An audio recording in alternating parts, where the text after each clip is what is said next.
Blows from Craig Overton at the end of Somerset's second innings to lift the spirits, but in all honesty that was a pretty comprehensive defeat. Yeah, it was a disappointing 3 days. I think from day one we were behind the 8 ball. We obviously opted to bat first on the surface. It was a really good surface, and we didn't apply ourselves and certainly didn't put enough runs on the board. I thought obviously first innings we bowled well. Matt Henry was exceptional, and I'd say Surrey got probably a par score on that surface, and we weren't able to. Second opportunity that we had on it, again we were I think 20 for 4 at one stage, and the game's almost done there. Again, James Reed was exemplary. He's had an outstanding year and actually just demonstrated actually how you play on those surfaces, made smart decisions, and looked a class above again. But we can't rely on him and him alone to get us out of trouble all the time. There's been some good batting performances in recent games, but in this game it's almost as if the batting reverted to type. What's gone wrong? Well, they got out for not many runs. I think, look, the reality is that the new ball's dangerous around the country. You see it, early wickets have impact on games. Both innings we were 3-4 wickets down really early, and then you're behind the 8 ball. I think it's 25 overs to 30 overs in the game. You see the game changes, the ball starts to do very little, and partnerships certainly flow there. So we're not getting to that stage, and we've not quite got the level of consistency that we need. As you say, we've put in some brilliant performances with the bat, but to be at the top of the table where Surrey are is you need to do it week in, week out, and we're not there. Do you feel that Somerset have been outclassed by Surrey in this game? They were definitely the better team over the 3 days. Apart from there's some brilliant individual performances within our unit, but as a team they were at the top of the table. They were streets ahead of where we were. And a word about Matt Henry. He's made a tremendous contribution in just 6 county championship matches and in the Vitality Blast. He must be one of your best signings ever.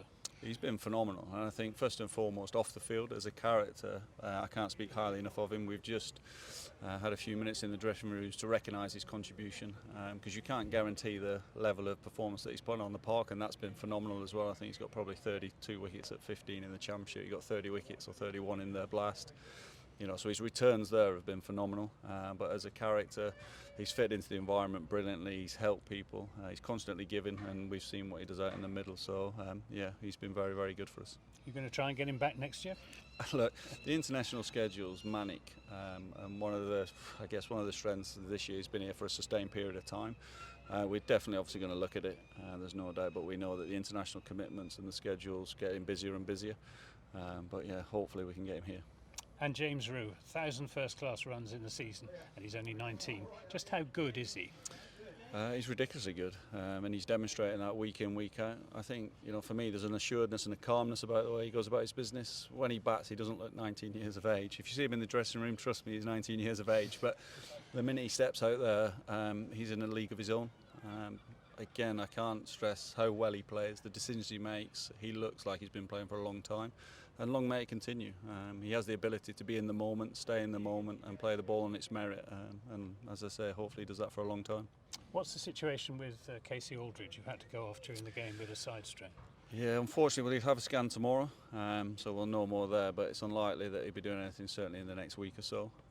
Is he going to be fit for the One Day Cup? Hopefully.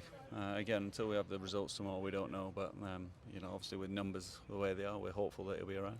Now we've got a break in the county championship now for the One Day Cup and the 100. Yeah. We've got 3 county championship matches coming up in September, and as things stand at the moment, no overseas player. Are you going to be trying to sign one between now and then? Yeah, absolutely. Andy Hurry's working hard behind the scenes, there's no doubt, and we'll be looking at what our options are. Again, we'll be looking for someone that's going to add value, and they're going to have big shoes to follow in my Henry's.